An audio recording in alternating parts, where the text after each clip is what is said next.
Drew's going to test us on some buyer stats.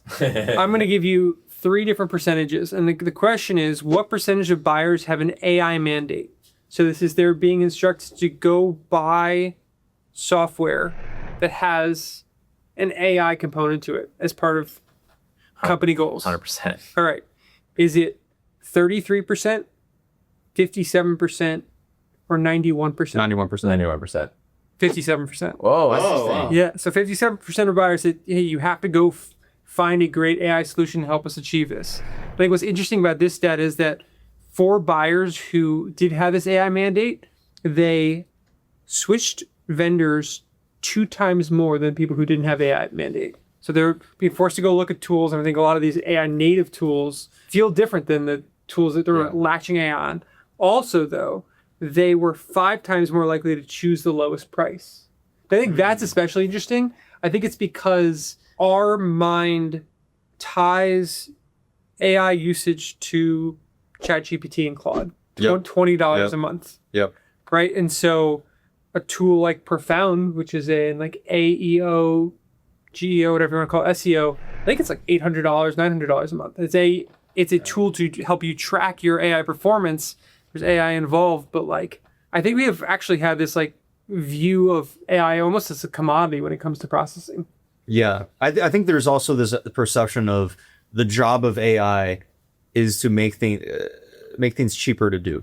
So if you're adopting an AI, especially on the tool side, if you're adopting an AI tool, there's this expectation of some kind of cost savings involved. Yeah. And this is even true on the service side as well. You see a lot of vendors now, there's this pushback or pressure to, this is really big in consulting right now, right? It's like you see the average contracts go down. It's like, hey, you have less humans in the loop. There's less man hours. And if your whole industry was previously charging on hours billed, then adding AI in the loop, it creates this perception. I love those stats that are like, I was able to fire my whole like X team. I got rid of my like HubSpot account and all these other things.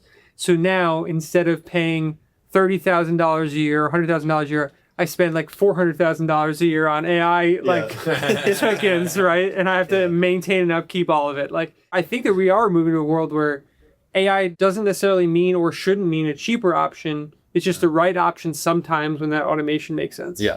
All right, ready for another stat? Yeah, I'm ready. What percentage of buyers have researched how you stack up against competitors heading into that first call? Is it 12%, 31%, or 51%?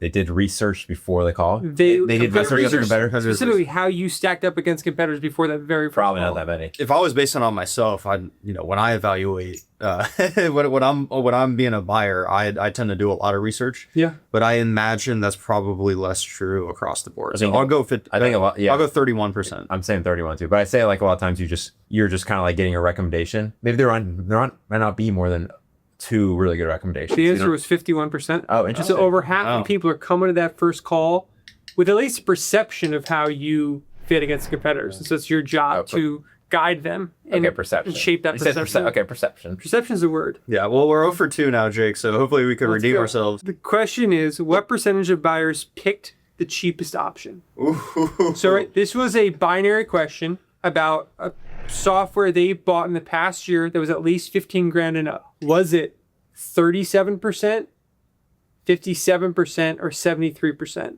picked the lowest price option? Like trying to trick. I know us. Chris Voss says don't do it. I'm going to split the difference here and go 57%. Okay. I'm gonna do the coin flip. That's what 57. Okay. 73% of people did not pick the lowest priced option. 73%. Did not pick the lowest price option. Why not? Well, here's what I can tell you. Of the people who did not pick the lowest price option, who picked like a premium option, if I think that's fair to say, of those, 39% of those buyers who paid more said case studies had the biggest impact on their decision. So external referrals, trust. Case studies. 69% of buyers who paid more chose a seller who proactively identified risks for them. So it was like not only a coach about the product, but about the pain point and the internal selling. And then 79% of buyers who paid more chose a seller who helped them navigate internal buy-in. So what this tells me is that selling, again, is not about features and functionality. It's being a coach around the problem they need to solve and help guiding them through it. And then people are willing to pay more for that.